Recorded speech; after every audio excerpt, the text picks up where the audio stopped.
क्या देश में बैंकिंग की तस्वीर बदलने वाली है? क्या सरकार बैंकों से अपनी हिस्सेदारी निकालने वाली है? क्या सरकारी बैंक अब प्राइवेट कंपनी की प्रॉपर्टी बनने वाले हैं? जिन बैंकों को कभी अर्थव्यवस्था की रीढ़ समझा जाता था, क्या अब वो वाकई इतने बीमार हो गए हैं कि सरकार के पास उनसे छुटकारे का ही एकमात्र उपाय बचा है? अगर ऐसा है तो ये वाकई फिक्र करने की बात है। नमस्कार, मैं आपके साथ हूं रोहित कौशिक और आप देख रहे हैं बिज तक।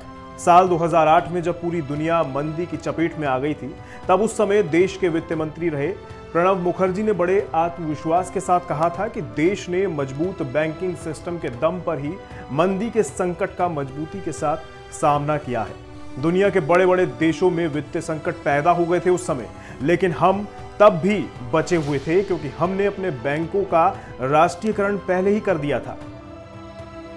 लेकिन अब इन्हीं बैंकों का बैलेंस शीट इतना बिगड़ गया है कि सरकार इनसे छुटकारा पाना चाहती है।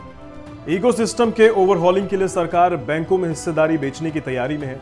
सरकार इसके लिए इन बैंकों के खराब कर्जों यानी एनपीए को जिम्मेदार ठहरा रही है। इससे बैंक लगातार घाटे में जा रहे हैं और इस संकट से निकलने के लिए सरकार को मैनेजमेंट में बदलाव ही एकमात्र उपाय नजर आ रहा है। इस पे नरेंद्र मोदी क्या कहते हैं, ये भी सुनिए। हमने बहुत बार देखा है कि जब मैनेजमेंट बदलता है तो इकाइयां नई ऊंचाई पर को छू लेती है।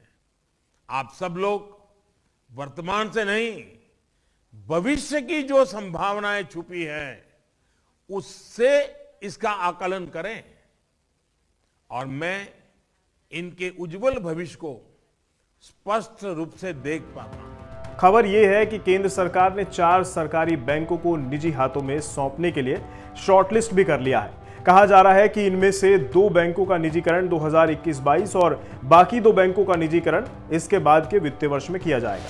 सरकार ने अभी इन चारों बैंकों के नाम का ऐलान तो नहीं किया है, पर सूत्रों का दावा है कि इसमें 4 बैंक बिकने वाले हैं।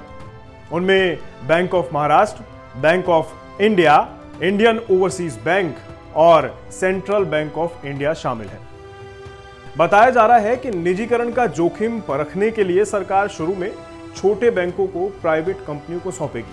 अगर ये प्रयोग सफल रहा तो आने वाले वर्षों में बड़े बैंकों का भी नंबर आ सकता है। फिलहाल बैंकों में सरकार का कितना शेयर है, इस पर भी नजर डाल लेते हैं। 10 बैंकों में सरकारी हिस्सेदारी 70% से ज्यादा है।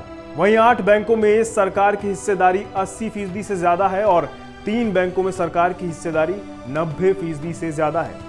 बैंक में अपनी हिस्सेदारी बेचकर सरकार तो पैसा कमा लेगी, बैंक खरीदने वाली कंपनियां भी मुनाफा कमाने का रास्ता खोज लेंगी, पर सवाल यह है कि इन बैंकों के ग्राहकों का क्या होगा, नौकरी करने वालों का क्या होगा, रोजगार की नई उम्मीदों का क्या होगा।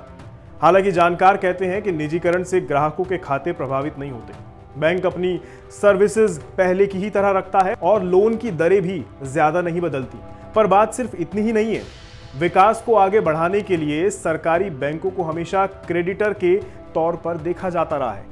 ये दूर दराज के कम प्रॉफिट वाले इलाकों को भी बैंकिंग सुविधा मुहैया कराते हैं, छोटे कारोबारियों को आसानी से कर्ज भी देते हैं, पर निजी बैंकों का ध्यान सिर्फ प्रॉफिट पर होता है। क्या सरकार इस बात की गारंटी देगी कि देश का आम आदमी प्राइवेट बैंकों की इस प्रॉफिट मेकिंग टेंडेंसी का शिकार नहीं होगा? बैंकों का निजीकरण सरकार के लिए राजनीतिक रूप से भी जोखिम भरा कदम हो सकता है, क्योंकि उसे विरोधी पार्टियां ही नहीं बल्कि ट्रेड यूनियन के तगड़े विरोध का भी सामना करना पड़ सकता है और इससे निपटना आसान नहीं होगा।